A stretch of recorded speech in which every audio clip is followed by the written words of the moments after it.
Hi friends, welcome to Prasanna Prasad blogs. ఈ రోజు నేను మా అబ్బాయి కోసం చామగడ్డ ఫ్రై చేస్తున్నాను. అది ఎలా చేయాలి ఏంటి అనేది స్టార్టింగ్ నుంచి చెప్తాను, చూడండి. చక్కగా చామగడ్డల్ని కడుక్కొని ఇప్పుడు దీన్ని బాయిల్ చేయడానికి స్టవ్ మీద పెట్టాను. ఇది బాయిల్ అవ్వాలి, మనకు టైం పడుతుంది, ఒక 10 to 15 minutes. ఆ తర్వాత నెక్స్ట్ ప్రాసెస్ ఏంటనేది చెప్తాను మళ్ళీ. ఇలా బాయిల్ అవుతుంది. ఇప్పుడు దీని మీద వచ్చే ఆ డస్ట్ ఉంటుంది కదా, ఆ డస్ట్ అంతా ఇలా తీసేసుకొని ఒకసారి ఇప్పుడు బాయిల్ అయినాయో లేదో ఒకసారి చెక్ చేసుకుందాం.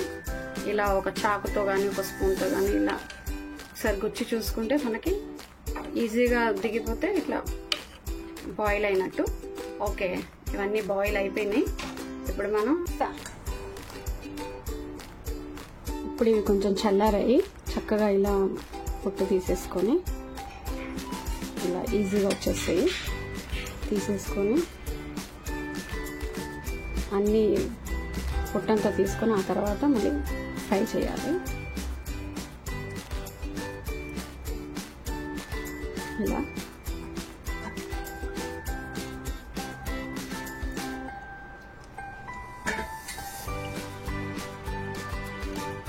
ఇలా అంటే ఇలా చక్కగా ఇలా వచ్చేస్తుంది. చక్కగా బాయిల్ అయిపోయింది.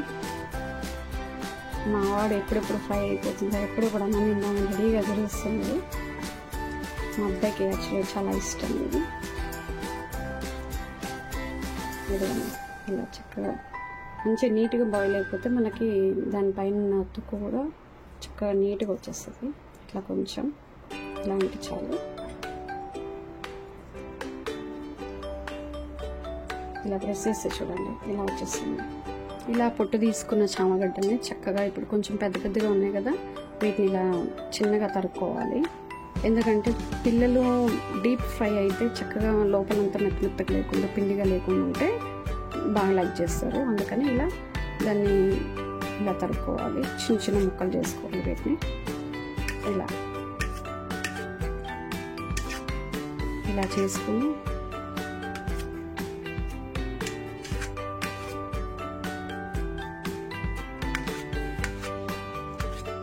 ఇప్పుడు ఇవన్నీ కొంచెం పెద్ద పెద్దగా ఉన్నవన్నీ నేను కట్ చేసేసుకున్నాను. అయిపోయింది.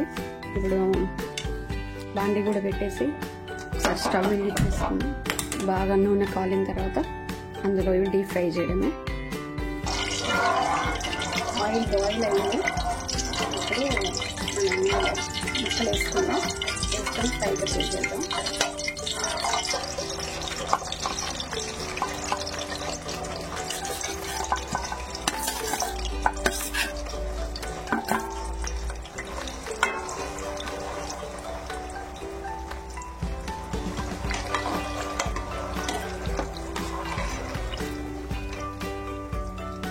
ఇలా కలిపేసుకుని ఒకసారి హైలో పెట్టేసుకొని డీప్ ఫ్రై అయ్యే వరకు వెయిట్ చేయాలి.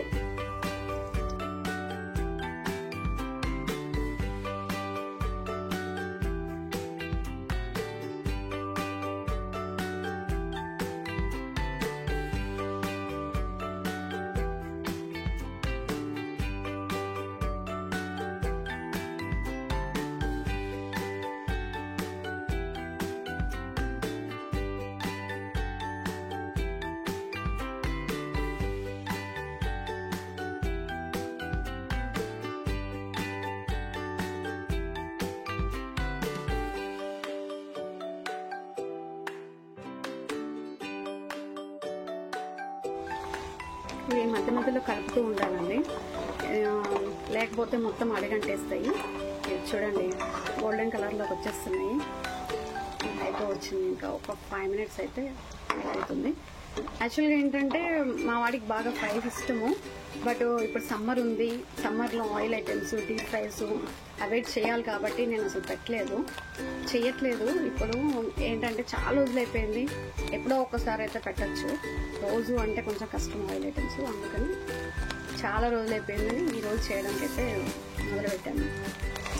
డీప్ ఫ్రై అయితే అయిపోయింది. ఇంకా చూడండి గోల్డెన్ కలర్లోకి వచ్చేసాయి.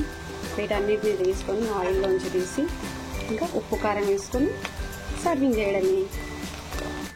ఇప్పుడు ఇలా డీప్ ఫ్రైలోంచి తీసుకున్న తర్వాత కావలసినంత పసుపు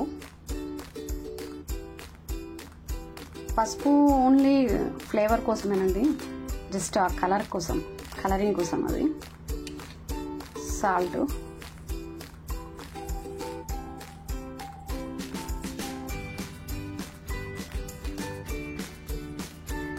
నెక్స్ట్